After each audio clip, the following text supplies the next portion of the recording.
இந்த பூமியில உயிர் இருக்குது, இந்த பூமியில பூ பூக்கும், காய் காய்க்கும், பூத்து குலுங்கும்னு இந்த பூமியை அழகா காட்டி இந்த பூமியை சாமியாக்க பாட்டு பாடுறாரு. பாட்டு பாடுறாரு. பூத்து பூத்து குலுங்குதடி பூவுது.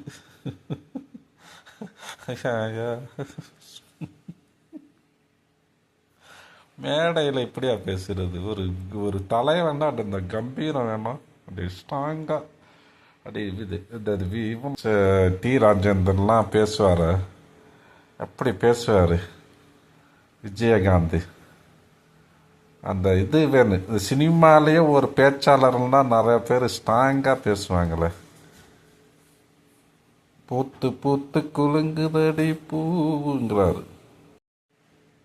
மேலே சொல்கிறாரு பார்த்தங்களா, தமிழ்நாடு தான் விஜய், விஜய் தான் தமிழ்நாடு அப்படின்னு நான் சொல்லியிருந்தேன். தமிழ்நாடு தான் விஜய், விஜய் தான் தமிழ்நாடு, மற்ற நாங்கள்லாம் ஆந்திரா நாடு, சிஎம் ஸ்டாலின் மகாராஷ்டிரா நாடு, சிஎம் ஸ்டாலின் தமிழ்நாடு அல்ல, விஜய் தான் தமிழ்நாடு, தமிழ்நாடு தான் விஜய், மற்றவங்கெல்லாம் பூஜை. அது என்னடானா தமிழ்நாட்டு அணி டெல்லி அணியா? கிரிக்கெட்ல கூட தமிழ்நாட்டு அணியை டெல்லி அணியால தொட்டு கூட பார்க்க முடியாது. டெல்லி அணி சிஎஸ்கே அணி, சிஎஸ்கே அணி சென்னை அணியை தொட்டு கூட பார்க்க முடியாது. டெல்லி அணியா? கிரிக்கெட்டில் தொட்டு பார்ப்பாங்களா யாரை? கிரிக்கெட்டை எல்லாம் விளையாடித்தாங்க பார்ப்பாங்க. விளையாடிவாங்க, விளையாடிட்டு ஜெயிப்பாங்க, தோப்பாங்க. டெல்லி அணி எத்தனை வாட்டி ஜெயிச்சிருக்கு. அவருக்கு சொன்னது கரெக்டு தான். தொட்டு தான் பார்க்க மாட்டாங்க, ஜெயிச்சு பார்ப்பாங்க. வெற்றி தோல்வி என்பது சகஜம், அது கரெக்டு தானே. சிரிக்கிப்பு தான் வருது. ரெண்டாவது வாட்டி வர சரித்திரமே கிடையாது. கண்ணை இப்படி இப்படி சிமிட்டுறாரு. போய் ஃபஸ்ட்டு டாக்டர்கிட்ட காட்டிட்டு வந்து மேடையில் பேசுக தலைவர். இப்படி இப்படி இப்படி சுற்றுறாரு. இப்படி இருக்கும்போது அடுத்ததும் நாங்கள் தான் அப்படின்னு சிஎம் சார் சொல்லுவாங்க. அதெல்லாம் நடக்கவே நடக்காது. ரெண்டாவது முறை வந்ததெல்லாம் சரித்திரமே கிடையாது. ஆனானப்பட்ட அவங்க அப்பாவாலே முடியல. இது வேற சிஎம் சாருக்கு வேற கனவு. ரெண்டாவது வாட்டி வரவே மாட்டார். வரவே மாட்டார் சொல்ல, நடக்கவே நடக்காது.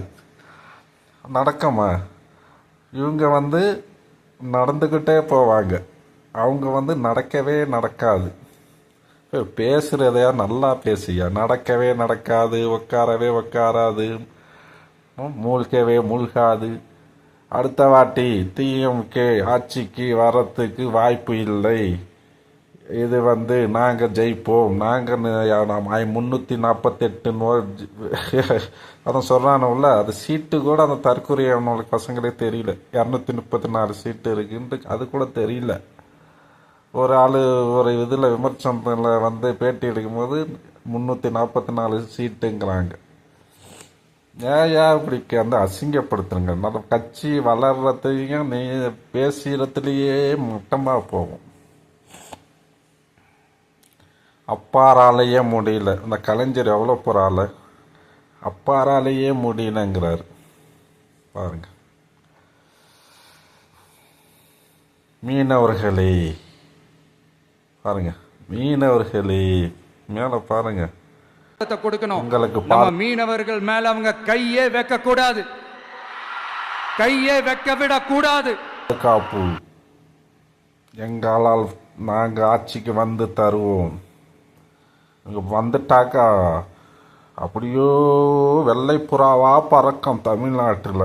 ஒரு கொள்ளை திருட்டு எதுவுமே இருக்காது. அப்படியே அந்த காலத்து 1935 நாடுன்னு அந்த காலத்திலேருந்து கொள்ளை இருக்குதுயா. போலீஸ் ஒரு காவல் நிலையம் இருக்குதுயா. வழிப்பறி கொலை எல்லாம் நடக்குதுய்யா. பாதுகாப்பு கொடுப்பாங்க, எல்லா ஆட்சிலையும் பாதுகாப்பு தராங்கய்யா. பப்ளிக்கில் அது சிஎம் சார் என்ன பண்ணுவார், ஒவ்வொரு டிஸ்ட்ரிக்டாக போய் ஒவ்வொரு இதுலேயும் கண்காணிப்பு, போலீஸு தான் நெருக்கடி கொடுக்குது.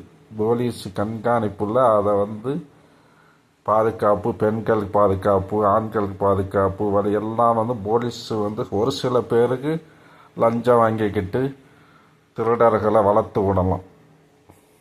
பார்ப்போம் உங்கள் கட்சி, உங்கள் ஆட்சி போலீஸுங்கெல்லாம் அப்படி அடிப்பாங்க.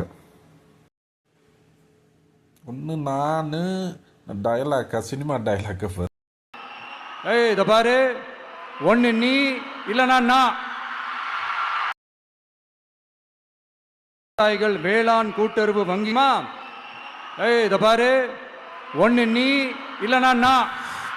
சினிமா டைலாக்லாம் மேடையில் என்னங்க, சினிமாவில் நடிச்சு தான் திரையில் பார்த்தாச்சு. இந்த சினிமா டைலாக் 6ஆம் கிளாஸ் ஸ்கூலில் பாடம் படிக்கிறார் பேர். வாத்தியார் சொல்லுவாங்கள்ல, முனுசாமி ஸ்டாண்டர்டு படிம்பார். அந்த புக் எடுத்து படிப்பாங்க, அது மாதிரி செய்கிறாரு பேர். 5 ஏக்கருக்கு மேல் உள்ள விவசாயிகள் வேளாண் கூட்டுறவு வங்கிமா. ஏய் இதை பாரு, மேடையில் இதே மாதிரி பேசுகிறதுக்கு கைக்கு தட்டினா கை கூத்தணும், இல்லை விசில் சத்தமோ எடுத்துக்கிட்டு பல்ட்டி அடித்தாலும் சிரிப்பாங்க போல இருக்கு. இங்கே அவர் அந்த மேடையில் என்ன செஞ்சாலும் சரி, எது செஞ்சாலும் மக்கள் விசிலு தான் பறக்கும் ஆளுகளுக்கு.